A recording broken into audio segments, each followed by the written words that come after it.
आई वडिलांना ABCD येत नसली तरी मुलांना मात्र इंग्रजी शाळेत टाकण्याचं फॅड सध्या राज्यभर पाहायला मिळतंय।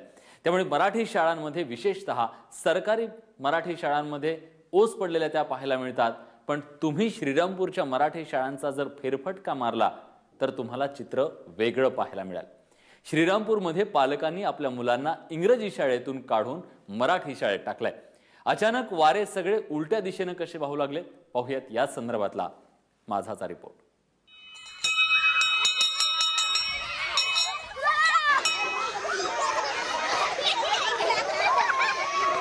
तब्बल 2 वर्षानंतर श्रीरामपूर तालुक्यातल्या जिल्हा परिषदेच्या शाळेबाहेर प्रवेश हाऊसफुलचा बोर्ड लागलाय। पुन्हा एकदा इथल्या मराठी शाळेच्या अंगणामध्ये चिमुकल्यांचा किलबिलाट ऐकायला मिळतोय।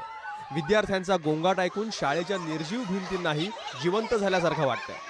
आणि हे चित्र फक्त केशव गोविंद बन शाळेपुरतंच मर्यादित नाहीये, तर अहमदनगरच्या श्रीरामपूर तालुक्यातल्या 124 मराठी शाळांमधले प्रवेश जवळपास संपलेत। एवढंच नव्हे तर 216 मुलांनी इंग्रजी शाळेला गुड बाय केला आणि आता मराठी शाळेत प्रवेश घेतलाय। मुलांना इंग्रजी शाळेत टाकण्याची फॅशन असताना श्रीरामपूरमध्ये मात्र हा चमत्कार कसा काय घडला हे शाळेच्या मुख्याध्यापकांनाच विचारूया। मग पट वाढवण्यासाठी आम्ही उपक्रमशील शाळा ह्या नावाखाली एक सदर सुरू केलं। त्याच्यामुळे दररोज स्वच्छ शाळा, सुंदर शाळा, परिपाठ, सप्तरंगी परिपाठ अशा प्रकारे सुरू केलं आणि वेगवेगळे प्रकार सुरू केल्यामुळं मुलांना पालकांना शाळेची आवड लागली आणि त्यांनी ॲडमिशन पहिल्या वर्षी सेमी इंग्लिशची 10 ॲडमिशन झाली आणि ह्या वर्षी सेमी इंग्लिशची 15 ॲडमिशन आमच्याकडे आले। अशा प्रकारे बंद पडत चाललेली आमची शाळा तर सेमी इंग्लिशमुळं यावर्षी फक्त 20 मुलं होते पट दाखल तर 32 मुलं झालेत आणि आम्ही आज प्रवेश बंद केलेला आहे। श्रीरामपूर तालुक्यातल्या मराठी शाळांनी पूर्णपणे काट टाकली आहे। इथं मुलं गणित सोडवत नाहीत तर गणित खेळतात।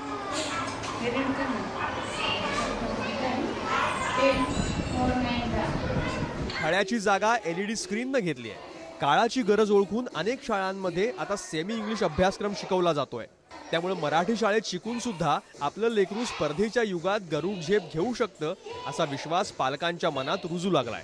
इंग्लिश मीडियमला घातलं म्हणजे मुलगा हुशारच होता असतलं काय भाग नाही। आपण ही सेमीला घातलं तरी त्याची बुद्धी तेवढी चलाक चालती, त्या पद्धतीने हुशार होतो। मुलाचं बघितलं मुलगा इंग्लिश मीडियमला असताना तो इंग्लिशमध्ये ते होतं, मराठी बोलायला थोडा परिणाम होतो। इथं घातल्यानंतर तो हिंदी, इंग्लिश आणि मराठी हे तिन्ही गोष्टी म्हणजे तरबेज आहे।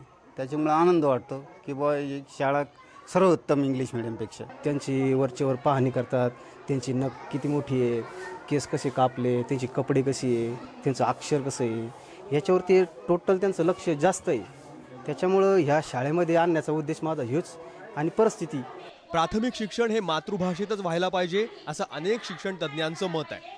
मात्र शिक्षणाचा बाजार मांडणाऱ्या काही संस्थांनी कॉन्व्हेंटचं लेबल लावून इंग्रजी शाळांची दुकानं उघडली, पण त्याचा फायदा किती झाला हा प्रश्नच आहे। तिथं घरचे मराठी बोलायचे मग मला समजत नव्हतं।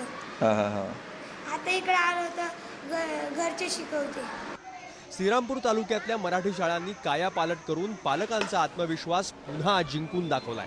राज्यातल्या इतर मराठी शाळांनी सुद्धा श्रीरामपूर पॅटर्न राबवला तर मराठी शाळांना पुन्हा सुगीचे दिवस आल्याशिवाय राहणार नाही।